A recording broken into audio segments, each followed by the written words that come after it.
Is that Part 3 stand part? Mr. Chairman. Ian Lees-Galloway. Thank you very much, Mr. Chairman. Part 3 does lots of things. Actually, it's probably the most substantial part of the bill. I just want to focus on a couple of aspects of it, and I've no doubt my colleagues will want to traverse some of the other matters contained in Part 3. But Part 3 has Clause 50, and Clause 50, I think, out amongst the public, is probably one of the most important clauses in the bill, and it is the clause that prohibits and restricts where these substances can actually be sold from. And again, this is an example of a really progressive change that was made at the Select Committee. The original bill certainly contained provisions for restricting the sale of substances and for regulation-making powers to determine where these legal high products could be sold from. But we really felt that to give the public the assurity that the result would be what they anticipated, that we needed to bring this into the primary legislation. And that's what we've done, and I'm really, really pleased to be able to report to people who might be listening to this that once this bill is passed, and from the moment this bill becomes law, regardless of any transition periods, which we will also discuss during Part 3, from day one, it will not be legal to sell a psychoactive substance from a dairy, from a convenience store, from a supermarket, from a petrol station, from a liquor store. It won't be legal to sell them from a non-permanent structure, i.e. Flea markets or at music festivals or what have you. It won't be legal to sell them from a vehicle. So again, so not being sold from tents or marquees or vehicles. And actually, if we haven't managed to capture all the places that we don't think they should be sold from in those subclauses, then we've got subclause H, which is any other place or premises specified or described in regulation. So there is a catch-all clause there, so that should we find that some clever person finds some other place that isn't the type of place that we want these to be sold from, then regulations can be made to shut that down quickly. So I suppose that the question then to be asked is, where can these products be sold from? We've got a long list of places that they can't be sold from. Where can they be sold from? No, not barbecues, Sue Moroney, because that would be a temporary location. So no, they couldn't be sold at barbecues. I'm sure that cigars, people can have cigars at barbecues, but they can't purchase legal highs. Actually, I saw a very good example of exactly the type of place I thought that they could be sold in the Minister's own electorate. Just yesterday, I was visiting Rotorua yesterday. I met some excellent people, some good Labour supporters in the Rotorua electorate, and one of the things I did was no, I didn't meet Stevie Chadwick, but I understand she's a shoo-in to be the next mayor of Rotorua. What I did is I went and visited a couple of places where I'd been informed that legal highs were still for sale. And I'm pleased to say that neither of them were dairies. It appears that if there were any dairies selling legal highs in Rotorua, they've all got out of that business. The places that I went to were exactly the places that I imagine these will be for sale in the future. There was absolutely no indication outside the store that legal highs were for sale inside. One of the stores was absolutely clear that it was R18, and they appeared to be enforcing that. I never once saw a youngster go into the store. The name of the store really didn't indicate that it was a tobacconist or a retailer of legal highs. And when you went in, all the tobacco was hidden, of course, because that's already a change that we've made. And the legal highs were not actually out on display.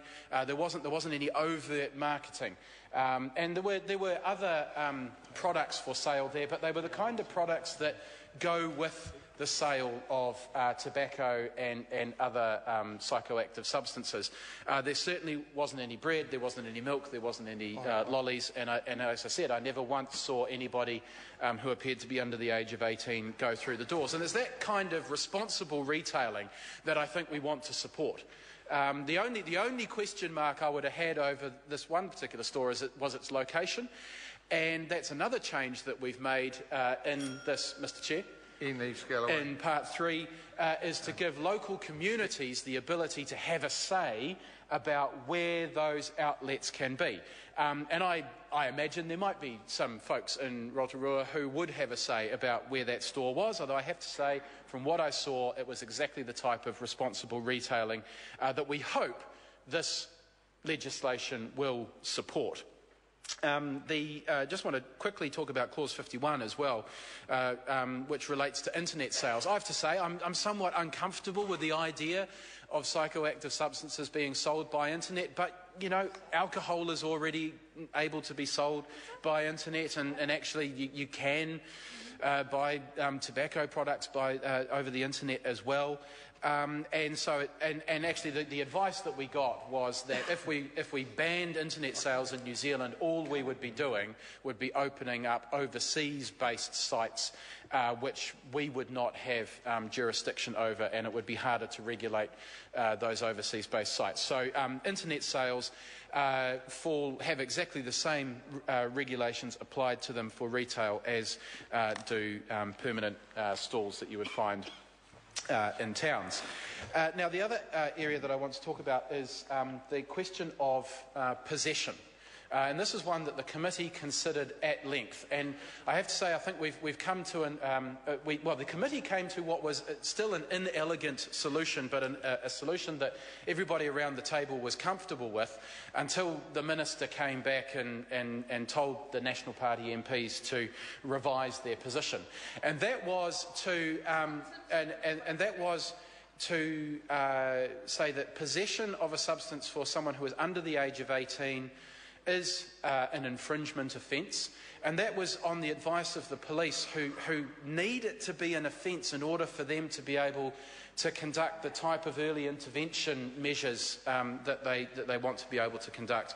I must say I wasn't entirely comfortable with it. I'm not comfortable with the idea of possession being an offence. It's certainly an improvement that in this legislation, possession of a substance, any substance for someone who's under 18, or for a non-approved substance for someone who's over 18, is an infringement offence. It doesn't carry with it a criminal conviction.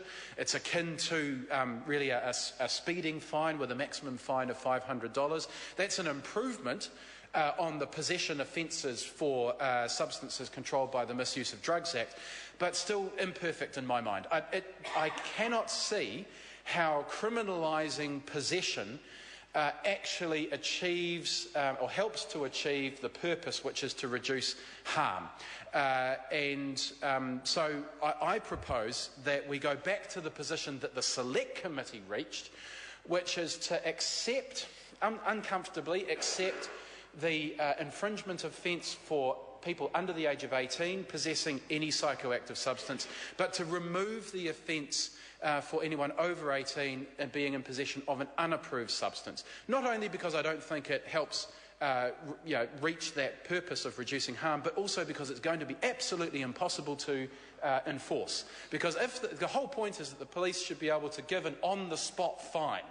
Now, it's going to be impossible to give an on-the-spot fine if the police officer takes possession of the psychoactive substance, because they're not going to know whether it's an approved substance or an unapproved substance. And to test the substance, to find out whether it's an approved substance or an unapproved substance, is actually going to take several months. It's not possible for a police officer to deliver an on-the-spot fine for being in possession of an unapproved substance, because it will be a considerable amount of time before anybody knows whether it was or was not an approved substance. And in fact, the rigmarole that people are going to have to go through to prove this, I think, doesn't relate to what we're trying to achieve here, which is just a simple on-the-spot early intervention fine. So, sir, I hope that members will support my supplementary order paper, which would remove Clause 63, that removes the offence for being in possession of a non-approved substance. We should be focused on the manufacturers and the suppliers. It's absolutely right for there to be heavy penalties for supplying or manufacturing an unapproved substance. That's where we should be focusing our attention. That's where we should be focusing the police resources. There is absolutely nothing to be gained from criminalising young people who are in possession of an unapproved substance. Dr. Paul Hutchison. Just take a very short call to say